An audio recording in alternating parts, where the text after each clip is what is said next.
이 복된 시간에 주신 하나님의 말씀, 구약 성경 잠언 5장 3장 5절부터 10절까지 말씀입니다. 잠언 3장 5절에서 10절까지 말씀, 구약 913면입니다.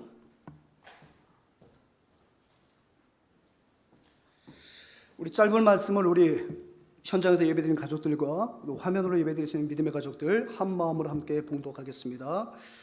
너는 마음을 다하여 여호와를 신뢰하고 내 명철을 의지하지 말라. 너는 범사의 그를 인정하라. 그리하면 내 길을 지도하시리라. 스스로 지혜롭게 여기지 말지어다. 여호와를 경외하며 악을 떠날지어다.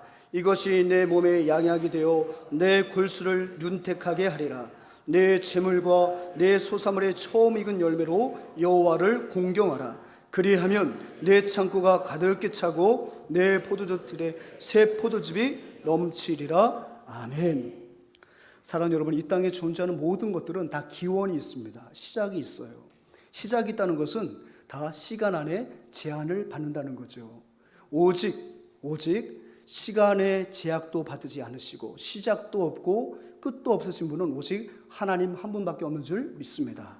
하나님이 세우신 교회도 시작이 있어요. 그래서 저는 가끔 가다가 여러 교회들을 한번 홈페이지를 통해서 방문할 때가 있습니다. 왜냐하면 정말 목회를 잘하시는 귀한 우리 선배 목사님들 어떻게 목회를 펼쳐가시는지 제가 좀 배우고자 벤치마킹 하려고 좀 좋은 교회들 홈페이지를 주중에 여러 곳 방문을 해요. 방문을 할 때마다 제가 빼놓지 않고 보는 게 바로 뭐냐면 그 교회의 시작을 살펴봅니다. 이 교회는 어떻게 시작이 되었을까? 도대체 어떻게 시작이 되었길래 정말 이 교회가 그 지역사회에 명실상부한 영적인 랜드마크로서 자리하고 있을까? 과연 출발도 이렇게 화려했을까? 출발도 이렇게 크게 출발했을까? 그런 궁금증이 있어가지고 그 교회의 연역을 살피게 됩니다. 근데 그 교회의 연역을 통해서 그 교회가 어떻게 태동하게 되었는지를 살펴볼 수 있죠. 지상 교회로서 교회의 머리 대신 주님을 위한 충성과 헌신의 시작을 각 개교회의 연역을 보게 되면 다시 한번 제 마음속에 체감하게 돼요. 그런 의미에서 두 교회 연역을 한번 소개시켜 드릴까 합니다. 한 교회는 충청남도 당진시에 있는 조그만 시골교회입니다. 이제 조그만 시골교회라고 말할 수는 없겠네요. 어떻게 보면 외견상은 우리 교회보다 좀 큽니다. 근데 그 교회의 태동을 보게 되니까 1957년도에 인월순 권사의 시모이신 문선월 성도의 전도를 받아서 다른 교회 20리 떨어진 그 부곡교회를 출석함을 통해서 그 교회의 역사가 출발이 되었다고 그 교회의 연역에 이렇게 기록되어져 있더라고요. 그리고 난 다음에 1957년 그해 10월에 결국에는 그 지역의 한 가정이 교회가 되어서 이제는 그 20리 떨어진 교회에서 구역장을 파송받아서 주일 저녁 예배와 수요 예배를 드림으로 이제 명실상부한 중흥 속회가 시작이 되고 거기서부터 교회가 태동한 것으로 역사는 계속해서 기록되어져 있습니다. 여러분, 이 교회는 저와 관련된 교회예요. 저는 4대째 크리스찬입니다. 여기 나와서 지금 인월순 권사 며느리를 전도하신 문선월 성도가 저의 증조모가 됐습니다. 저의 증조모가 복음을 들었습니다. 그리고 예배에 출석을 했습니다. 저의 증조모는 아주 샤머니즘이 강하신 분이었다고 제가 얘기를 들었습니다. 근데 그랬던 분이 하나님을 만나고 인생이 깨지기 시작했습니다. 그 하나님이 너무 좋아서 며느리를 데리고 갔습니다. 그 며느리도 처음에 원래 시어머니하고 한 공간에 있고 싶었겠습니까? 근데 그럼에도 불구하고 처음엔 효심으로 함께 따라가는 길이었는데 이후에 예수님의 그의 마음을 장악하셨습니다. 한 집안의 두 여인이 매일 새벽, 매일 저녁 20리 넘는 길을 향해 떨어진 교회를 가는 거예요. 추운 겨울에는 온몸이 꽁꽁 얼어붙은 채 집에 들어옵니다. 그러다 말겠지 그 집안의 남성들은 언제까지 그러려고 살펴보고 있었는데 한여름에도 한겨울에도 교회를 향하는 그 걸음은 멈추지를 않는 거예요. 어느덧 계절이 바뀌었고 10월이 되었습니다. 저희 증조 할아버지께서 증조 할머니께 묻습니다. 그렇게 예수님이 좋냐고. 당신 그렇게 불심도 깊었던 사람이 그렇게 어떻게 하루아침에 바뀔 수가 있냐고. 그랬더니 할머님이 그랬대요. 너무 좋다고. 그 하나님 품에 있는 것이 너무너무 좋다고. 며느리에게 묻습니다. 좋아서 가는 거냐? 시어머니가 가자고 해서 가는 거냐? 처음에는 끌려갔는데 나중에는 내가 그 하나님을 만나고 나니까 너무 행복하다고. 너무 행복하다고. 그래서 어떻게 했습니까? 그 고생길을 그만하고 우리 동네에도 교회가 들어왔으면 좋겠다. 우리 집에서부터 한번 시작해보자 해서 그 집안의 남성들도, 그 집안이 아니죠, 우리 집안이죠, 그죠? 어떻게 했습니까? 복음을 받아들이게 되고 거기서 시작된 교회가 지금은 이제 한 작년교회는 500명이 넘는 대형 교회로 성장하게 되었어요. 그 다음부터는 우리 큰 부모님 이름이 막 등장해가지고 너무 자랑하는 것 같길래 제가 좀 뺀 거예요, 여러분. 그러니까 여러분, 그 시골 교회도 누군가의 헌신과 충성으로 시작된 거예요. 물론 하나님의 은혜죠. 또 한 교회를 소개할까 하는데요, 아마 이 교회는 다 아시리라 생각이 되었습니다. 바로 우리 교회 연혁이에요. 우리 교회 생일은 1986년 8월 3일입니다. 여기 보면 설립 35주년이에요. 우리 교회는 어떻게 태동했습니까? 장정우 원로 목사님이 아니라 그때 당시는 신학생이었습니다. 장정우 전도사님 외에 9명이, 그 당시는 행정이 분할이 안 돼가지고 이 동네가 구로구였어요. 구로구 독산 2동 1032-4번지 22동 2반 위치한 25평의 그 작은 평수에서 우리 교회가 태동을 했어요. 우리 교회를 위해서 청춘을 바쳤고 한 번 뿌린 인생 주님 앞에 헌신했을 때 지금 우리 교회가 이만큼 성장하여서 이 지역사를 위한 꿈을 꾸고 있고 열방을 향한 꿈을 갖고 있는 줄 믿습니다. 그러니까 모든 것들은 시작이 있다. 근데 그 시작에는 항상 충성과 헌신이 어떻게 한다? 동반된다. 여러분 가정도 마찬가지. 여러분들이 지금 이루고 있는 그 모든 것들도 다 시작이 있을 거예요. 근데 여러분들 그 사업장을 일구기 위해서 얼마나 여러분 헌신하셨습니까? 얼마나 충성하셨습니까?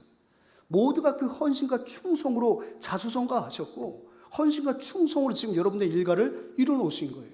그런 면에서 지금 머리가 하얗신 우리 어르신들은 너무너무 존경스럽습니다. 여러분들이 일구신 대한민국입니다. 여러분들이 일구신 우리의 모든 삶의 터전입니다. 어느 날 갑자기 뚝 떨어진 것이 아닙니다. 우리 어르신들이 고뇌하고 눈물 흘리고 청춘을 바쳤기 때문에 지금 우리가 이 땅에서 발을 떼고 사는 것이요, 앞으로도 또 우리가 그런 소망 가운데 살아가는 것 아니겠습니까? 그러니까 모든 시작에는 무엇이 있다? 충성과 헌신이 있다는 거예요. 국가적으로 우리 6월은 항상 호국 보훈의 달로 지키고 있고요, 우리 장로님 기도하신 대로 또 우리 교회적으로는 우리가 선교의 달로 지키고 있어요.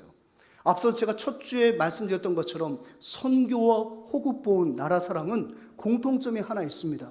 그게 바로 무엇입니까? 헌신과 충성이 동반되어야 된다는 거예요. 헌신과 충성이 동반되지 않으면 선교는 이루어질 수가 없어요. 헌신과 충성이 동반되지 않으면 나라 사랑은 이루어질 수가 없는 것입니다. 그래서 이번 한 달은 우리가 헌신과 충성 시리즈로 말씀을 살펴보고 이제 오늘 마지막 시간이에요. 그동안 3주 동안에 모세를 살펴봤고 갈렙을 살펴봤고 지난주에는 우리가 두 사람, 그죠? 하나니와 하나냐를 살펴봤습니다. 마지막 시간에 어떤 말씀을 전하겠는데 이런 생각이 들더라고요. 우리 성도들이 모두가 정말 헌신자가 되고 충성자가 되기로 이미 결심한 줄 믿습니다. 결심 안 하셨어요? 결심하신 줄 믿습니다. 결심하셨을 텐데, 아니 지금도 하고 계실 텐데, 그럼 결심하신 분들은 그럼 충성을 어떻게 시작해야 되는지, 헌신을 어떻게 시작해야 되는지 다시 한번 오늘 말씀을 통해서 마지막 시간이지만 마치 처음으로 거슬러 올라가는 것 같은 마음으로 헌신과 충성의 시작을 생각하는 말씀으로 다시 한번 우리가 이 마지막 주를 장식해야겠다, 그렇게 고민하는 가운데 마주한 본문이 바로 오늘 잠언 3장 5절에서 10절까지의 말씀이에요. 오늘 본문의 말씀은 충성의 시작이 무엇인지, 헌신을 하려는 성도들에게 헌신의 출발점이 어디서부터 시작되는지를 오늘 본문은 분명히 말씀하고 있습니다. 첫 번째, 충성의 시작은 오늘 본문에서 무엇이라고 우리에게 가르쳐주고 있나요? 전적인 신뢰와 온전한 의지에서 무엇은 충성은 시작된다는 거예요.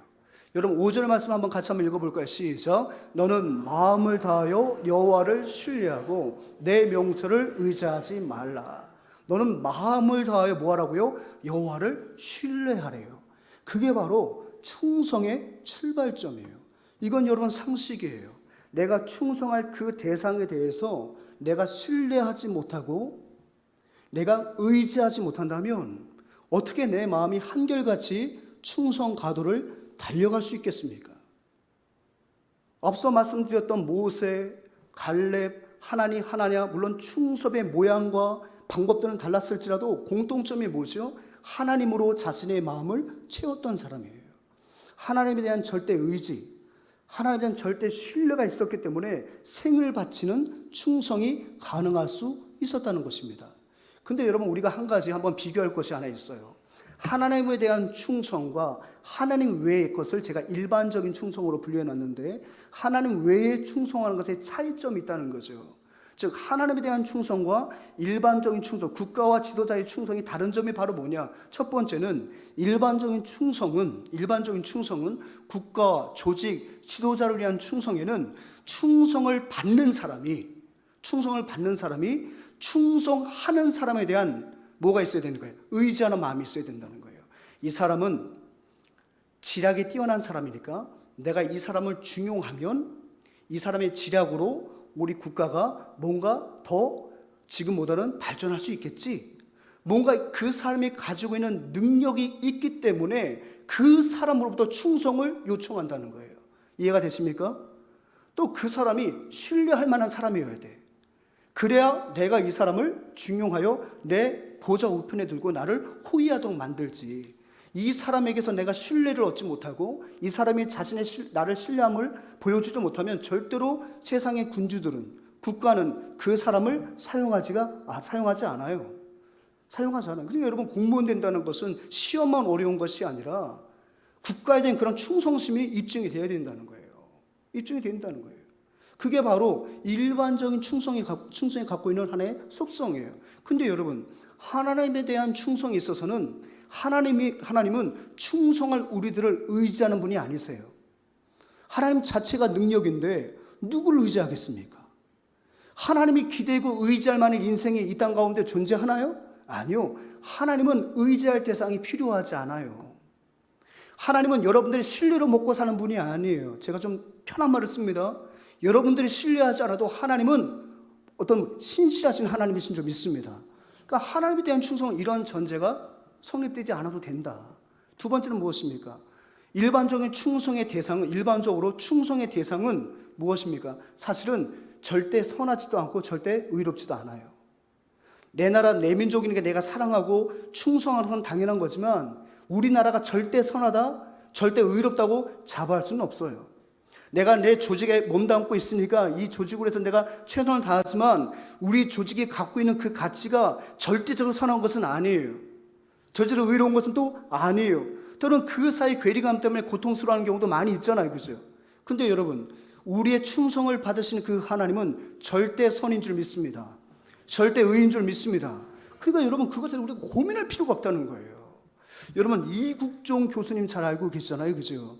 소말리아 그 여명작전에서 엄청난 총상을 입었던 석희균 선장을 정말 치료하면서 살려내면서 이락 스타덤에 올랐던 사람인데, 원래 이분은요, 누가 알아주든 않든 우리나라에서 어떤 미개척지라고 할 수 있는 중증 외상 외과에 정말 헌신했던 분이었어요. 비로소 이제 세상에 드러난 것 뿐입니다. 이분은 수많은 임상의로서 여러 가지 갈 길이 있었지만은 그냥 외길 인생 선택했어요. 왜냐하면 우리나라가 아직도 부족한 부분들이 이런 부분이고 이 일에 헌신할 사람이 없다는 것을 알고 있었어요. 그래서 어떻게 했습니까? 그는 그 어려운 중증 외과를 지금 계속 끌어가는 거예요. 결국 그것이 이슈가 돼가지고 우리 권역별로 우리나라가 중증 외상센터가 필요하다. 그래서 우리가 거점으로 세워야 된다 해서 그때 엄청난 방향이 막 이렇잖아요. 그러니까 이 사실 이국종 교수도 이제 소망을 찾았습니다. 야, 그래, 내가 헌신할 수 있는 그런 모든 길들이 이제 더 마련되는구나 하면서 기쁨으로 그 일에 동참했는데, 그 일에 동참하면 할수록 우리나라의 구조적인 무엇을 보게 되는 거예요? 연약함을 보게 되는 거예요. 대의명분으로는 중증 외상을 입은 사람들, 대부분의 이런 사람들은 어떤 사람이냐면 주로 일용직 노동자들이 많아요. 소위 말하면 3D 업종에 종사하는 분들이 갑자기 산업재해로 갑자기 현장에서 불의의 사고를 당해가지고 뼈가 으스러지고 창자가 끊어지고 터지고 엄청난 고통을 수반하는 그 긴급상황에 발달하는데, 대부분 일어나는 현장이 바로 어떤 현장이에요? 대기업 총수가 있는 회의실이 아니라 일선 현장에서 이런 일들이 벌어지는 거예요. 그리고 이런 치료는요, 또 한 번 수술을 끝나는 게 없어요. 찢어진 거 한 번 꿰면 되는데 창자가 터지고 끊어지면 어떡합니까? 잘라내고 붙이고 건 붙이고. 보통 2차, 3차까지 그 치료 기간이 굉장히 길어요. 많은 인력이 투입돼야 됩니다. 그러니까 병원에서는 이런 외상 상담을 해봤자 뭐가 안 맞는 거예요? 수지 타산이 맞지 않는 거예요. 명분은 훌륭하지만 자본주의 사회 속에서 수익을 무시하지 못하다 보니까 국가도 처음에는 지원하겠다고 말을 하고 있지만 앞으로 계속 뛰어들 그 예산을 생각할 때마다 자꾸 이 사업이 머뭇거리게 되는 거죠. 그러니까 이 교수 입장에서는 가까이 가면 갈수록 이 우리나라가 이 어떤 시스템을 도입하기에는 아직까지도 투명성이 부족하다는 것을 절감하게 돼요. 근데 그가 썼던 골든아워에 보게 되면 이 대목이 있는데 참 제 마음이 되게 아팠어요. 중증외상센터 사업은 현재 한국 사회가 지닌 투명성의 정도로는 불가능하다는 것뿐이다. 그걸 느끼게 된 거예요. 우리 한국 사회의 투명성 정도 갖고는 이런 중증외과, 이런 중증외상센터를 건립하기에는 부족하다는 거예요. 지금껏 선진국형 중증외상 의료 시스템을 도입하겠다는 헛된 무지개를 쫓아왔으나 우리를 둘러싼 현실은 벼랑 끝으로 치닫고 있었다라고 말을 해요. 근데 그 다음 대목이 참 제 마음에 감동이 됐어요. 한번 같이 한번 읽어볼까요? 시작. 그럼에도 우리 팀이 만든 의무 기록은 남는다. 우리가 더 이상 이 일을 해나가지 못해도 최근 3년 동안 시행했던 중증 외상 환자들에 대한 선진국 수준의 치료는 의무 기록으로 화석같이 명징하게 남을 것이다. 비록 시스템은 우리가 마음껏 헌신하고 마음껏 충성할 수 있도록 장은 마련해 주지 못해도 모순이 있는 사회지만 투명성의 한계 때문에 이 사업은 자꾸 차질을 빚고 있지만 그래도 우리는 뭐 하겠다는 거예요?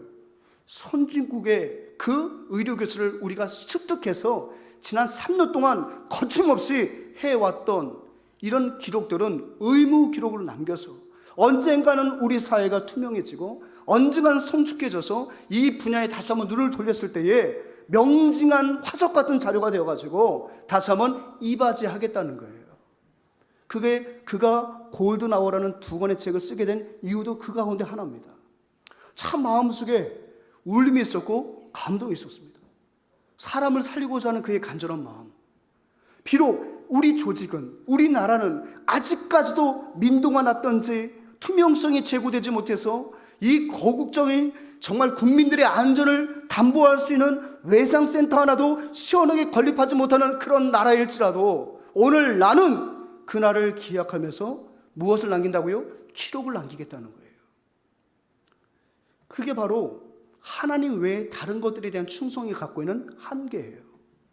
근데 여러분 기억하십시오. 우리 하나님은 절대 선하시고 절대 의로우시기 때문에 우리가 하나님 앞에 마음을 다하는 것, 온전히 신뢰하는 것, 온전히 의지하는 것은 절대 지나치지가 않다는 것을 기억하시기 바랍니다. 그를 위해서, 그렇다면 하나님을 우리가 절대 의지하고 신뢰하기 위해서는 극복해야 될 것이 하나 있는데 그게 뭔지 아십니까? 나의 명철을 극복해야 된다는 거예요. 그 명철이라는 것은 나의 지혜를 포기하겠다는 게 아니에요. 그 지혜를 나의 충성이 되시는 하나님의 지혜보다 높은 데 두어서는 안 된다는 말이에요.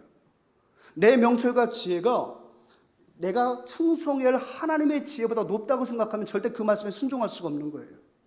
사실상 10명의 정탐꾼은 자신의 명철을 그 땅을 주시겠다고 하시는 하나님의 의지보다 더 높은 곳에 두었기 때문에 그들의 행진은 가데스 바네아에서 끝이 난 거예요. 하나님께서 지혜로 우리에게 예보하신 그 땅을 밟아보시고 끝난 거예요. 그러니까 우리의 명철을 하나님의 분부보다, 하나님의 헌신보다 우위에 두게 되면 그것에 대한 길이는 짧다는 거예요. 제한된다는 것입니다. 여러분 그것을 기억하시기 바랍니다. 그렇다면 여러분, 우리가 이제 내가 과연 충성하는 사람인가, 충성하는 성도인가, 나의 충성 지수는 과연 어떤 사람인가, 이런 궁금하잖아요. 내가 나의 명철보다 하나님을 의지하고 신뢰함을 어떻게 우리가 알 수 있을까요? 그것은 성경이 말해주고 있어요. 범사의 그를 인정하는 모습으로 내가 얼마나 하나님을 의지하고 있는지, 내가 얼마나 하나님을 신뢰하고 있는지, 그것을 통해 내가 어떻게 하나님께 충성이 가능한지, 그 바로미터가 바로 뭐냐면 범사에 하나님을 인정하느냐 인정하지 않느냐, 이것에 달렸다는 거예요. 이것이 바로 확신과 신뢰의 지표가 될 수 있다는 거예요. 더 나아가 하나님 앞에 충성함에 대한 지표가 될 수 있다는 얘기죠. 그럼 6절 말씀 한번 읽어볼까요? 시작. 너는 범사의 그를 인정하라. 그리하면 네 길을 지도하시리라. 아멘. 네가 진짜 하나님께 충성하기 위해서 하나님을 의지하니? 하나님을 신뢰하니? 그러면 범사의 그를 인정해. 그러면 내가 나를 신뢰하는지 의지하는지 내가 알 수 있어. 그러면 내가 너의 모든 남은 길도 인도해 줄게. 이게 바로 잠언 기자를 통해 주신 하나님의 음성이에요. 여러분, 욥의 인생을 한번 살펴보게 되면 욥이 지금 이 길을 걸어갔다는 것을 우리가 의심치 않고 발견할 수 있죠. 여러분, 욥의 고백을 한번 볼까요? 욥기 1장 21절 22절, 우리가 너무 잘 아는 고백 아닙니까? 한번 천천히 한번 읽어봅시다. 시작. 이르되 내가 모태에서 알몸으로 나아싸운즉 또한 알몸이 그리로 돌아갈지라. 주신 이도 여호와시요 거두신 이도 여호와시니 여호와의 이름이 찬송을 받으실지니이다 하고, 이 모든 일에 욥이 범죄하지 아니하고 하나님을 향하여 원망하지 아니하니라. 아멘. 여러분, 이 상황은 어떤 상황에서의 욥의 고백이에요? 하루아침에요, 모든 재산이 다 날아갔어요. 빼앗기고 날아갔어요. 쌀 한 톨도 남지 않았어요. 집도 주저앉았어요. 그에게 남은 것은 아무것도 없어요. 원래부터 없던 사람이라면 그 충격이 덜할 것 같은데, 원래 없던 사람, 동방에서 동방 우수 땅에 가장 부한 사람이 하루아침에 망했다. 하루아침에. 에어컨을 꺼주십시오. 하루아침에 망했다. 하루아침에 망했단 말이에요. 재산만 망했으면 그래도 조금은 모르겠습니다. 희망이 생길지 몰라요. 심지어는요, 생떼 같은 신남매가 하루아침에 사라졌어요. 미국의 건물이 갑자기 붕괴돼서 150몇 명이 지금 생사의 갈림길에 있잖아요. 어느 날 갑자기 산풍백들이 무너진 것처럼 멀쩡하던 자식들이 모였던 그 집이 갑자기 무너져 내리면서 하루아침에 신남매를 다 잃어버렸어요. 모든 것을 다 잃어버렸어요. 이 일이 이해가 되질 않아요. 왜 나에게 와임이, 왜 나에게 이런 일이 생겨질지 도무지 가늠할 수가 없는 고통이 그를 억누르고 있었어요. 근데 그때 욥이 놀라운 고백을 하는 거예요. 주신 분도 여호와시요 거두시는 분도 여호와십니다. 이 모든 일에 있어서 여전히 그는 하나님을 인정하는 거예요. 하나님, 내 자식들이 하루아침에 다 떠나갔습니다. 그래도 하나님은 나의 하나님이십니다. 그 많던 재산이 하루아침에 다 물거품들 신기루처럼 소멸되고 말았습니다. 그래도 하나님이 여전히 나의 하나님이십니다. 그게 여러분, 범사의 그를 인정하는 거예요. 범사의 그를 인정하는 거예요. 범사의 그를 인정하라. 그러면 내 길을 지도하실 것이다. 아멘. 참 편한 말이잖아요, 그죠? 근데 내면을 살펴보게 되면 너무나도 우리의 신앙생활 가운데 우리가 잘 되지 않는 그런 부분들이에요.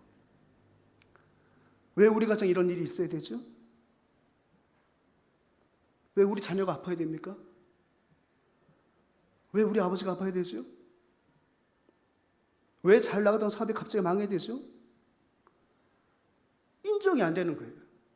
그러니까 하나님께 소원한 거예요. 그게 우리 아닙니까?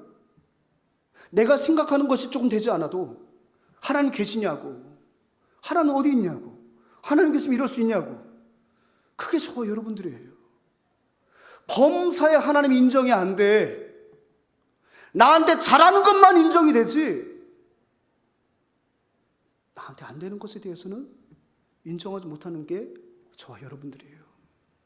근데 우리는 충성을 말을 해요. 근데 충성 안 돼요. 출발이 잘못됐습니다. 충성스러운 성도 되기를 원하십니까? 범사의 그를 인정하십시오. 범사의 그를 인정하십시오. 구약의 욥이 이런 신앙의 아름다운 모습을 보여줬다면 신약에서는 바울이 이것을 보여주고 있습니다. 로마서 11장 36절은 그의 신학이요 그의 신앙입니다. 같이 한번 읽어보세요. 시작. 이는 만물이 주에게서 나오고 주로 말미암고 주에게로 돌아갑니다. 그에게 영광이 세세히 있을지어다. 아멘. 사도 바울도 말해요. 모든 만물이 주로 말미암다는 거예요. 어느 날 갑자기 빅뱅으로 생기는 수천 만물의 엉망 같은 그런 확률로 만들어진 것이 아니라 모든 만물이 주로 말미암았다는 거예요. 이 만물이라는 것은 눈에 잡히고 이런 것만 말하는 게 아니라 내 일상에 일어나는 모든 일들도 다 주님이 주관하신다는 얘기예요. 주님 손에 있다는 그 고백이에요. 이 땅에 있는 모든 만물도 다 출처가 되면 하나님이시요, 내 인생 가운데 일어나는 많은 일들도 하나님의 주권 속에 있습니다. 그 고백이 바로 바울의 신앙 고백이에요.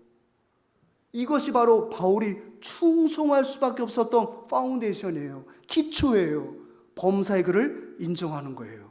그랬더니 범사의 글을 인정하라. 그리하면 내 길을 뭐 하신다? 지도하신다 말씀하셨대요. 그러면 이렇게 인정하셨던 욥의 길을 하나님 어떻게 인도하셨나요? 너무 잘하신 말씀 아닙니까? 은혜로운 말씀 같이 한번 읽어볼까요? 시작. 그러나 내가 가는 길을 그가 하시나니 그가 나를 단련하신 후에는 내가 순금같이 되어 나오리라. 할렐루야. 범사의 하나님을 인정했더니 뼈를 깎는 아픔 속에서도 하나님을 인정했습니다. 자신의 몸이 썩어 들어갑니다. 충이 발생했습니다. 기와 짱을 긁어도 견딜 수 없는 고통이 있습니다. 온 피부가 짓물러서 진물이 납니다. 자신도 그 냄새를 맡고 있습니다. 그럼에도 불구하고 그는 하나님을 인정합니다. 하나님을 인정합니다.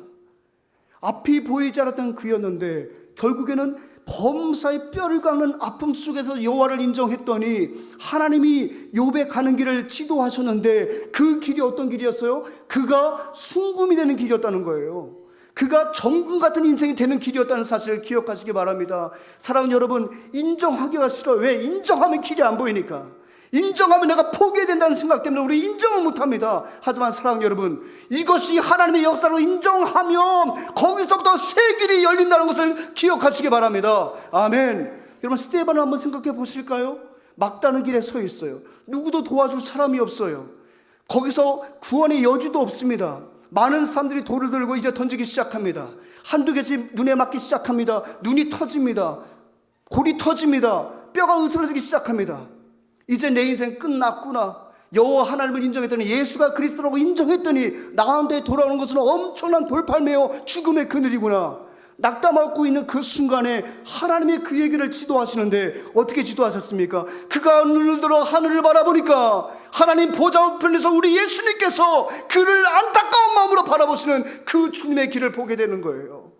여호와 하나님을 인정하였더니 내 살까지 터지고 뼈가 뽀개지고 도와주는 사람 없어서 내 인생이 여기서 끝났구나, 내 인생의 걸음이 여기서 멈춰섰구나 생각했는데 하나님을 끝까지 인정하였더니 누구도 바라볼 수 없는 천상의 길을 하나님이 열어 보이시고 누구를? 스데반을 격려하시더라는 거예요. 아멘.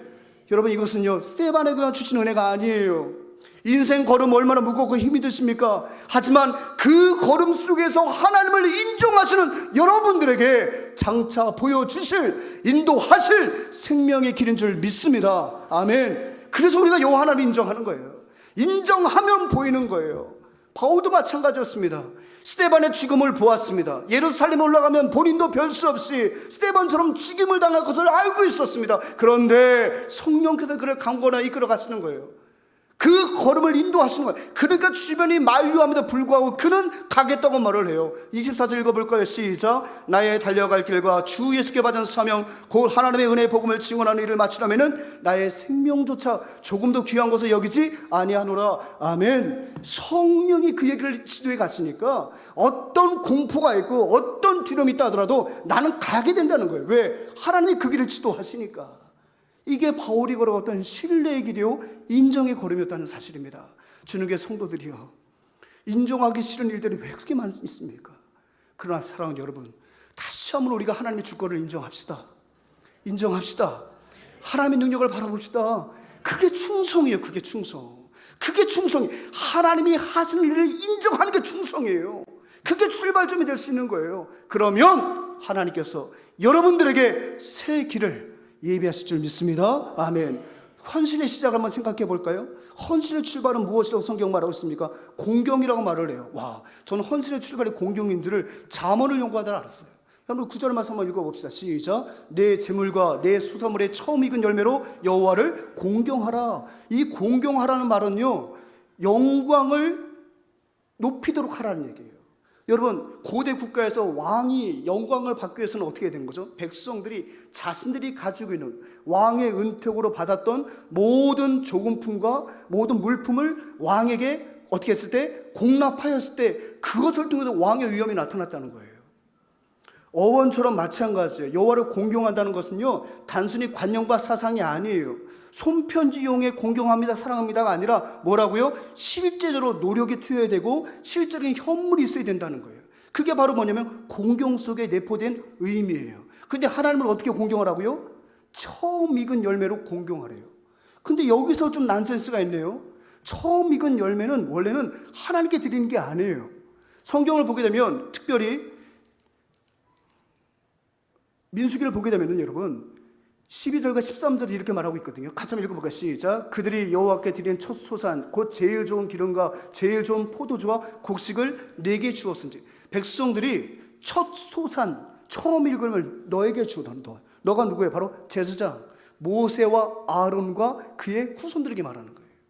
원래 처음 익은 열매는 제사장이 받는 거예요. 근데 하나님은 그 처음 익은 열매를 제사장에게 드리는 것을 자신을 공경하는 것으로 간주하시는 거예요. 여러분 헌신은요, 추상적인 단어가 아니에요. 눈에 보이지는 않는 하나님께 헌신하는 방법이 어떻게 있겠습니까? 눈에 보이지는 하나님께 어떻게 헌신하는 거예요? 그것은 바로 뭐냐면 하나님이 명하신 대로 가시적으로 내 시간과 내 물질이 투입됨으로 헌신이 드러나는 거 아니겠습니까? 근데 그거를 누구에게? 제사장들에게 처음 익은 열매를 드리는 것이 하나님 보실 때 뭐라고요? 하나님을 공경하라고 얘기했다는 거예요.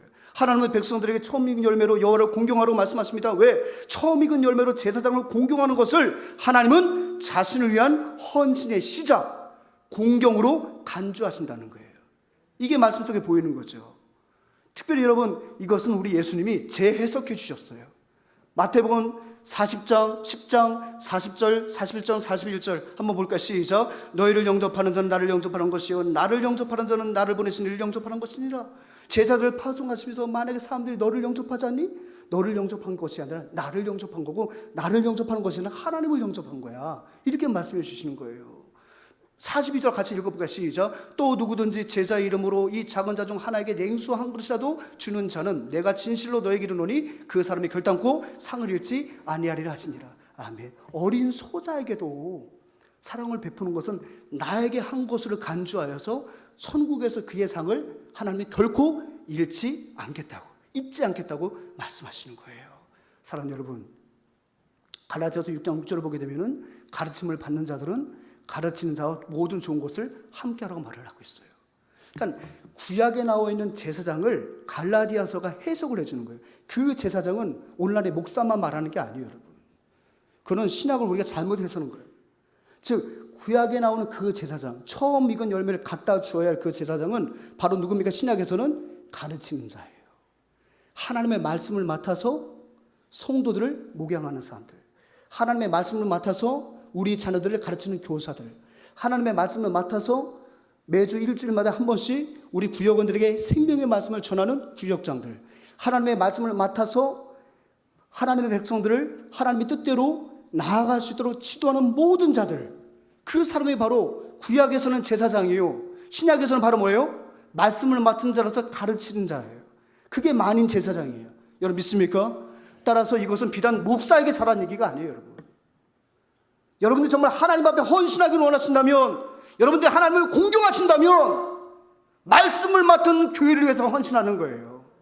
말씀을 맡은 여러분들의 영적 리더를 위해서 여러분들이 가진 것을 함께 나누면서 어떻게 하는 겁니까? 격려하는 거예요. 그게 바로 뭐예요? 성경에서 말하는 공경이요, 성경에서 말하는 헌신의 시작인 줄 믿습니다. 성경과 함께 시작이 됩니다.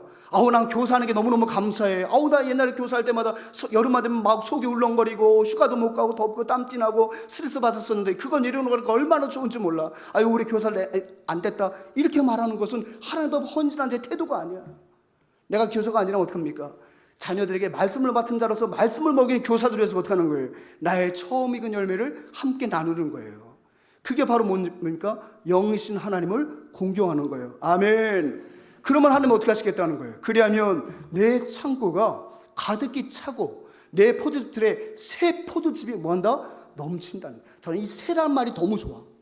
그 포도즙에 늘 그냥 묵은 것만 있는 것이 아니라 날마다 새로운 은혜가 주입된다는 거예요. 어떻게 하면요? 네, 처음 익은 것을 갖고 주면, 야, 처음 익은 거 다 줬으니까 아무것도 없네? 아니, 처음 익은 거 드리고 나면 하나님도 계속 새 열매로 충만하게 어떻게 하신다? 채워주신다는 거예요. 여러분, 헌신의 기쁨이 충만의 기쁨으로 연결되는 줄 믿습니다. 헌신의 기쁨이 뭘로 연결된다?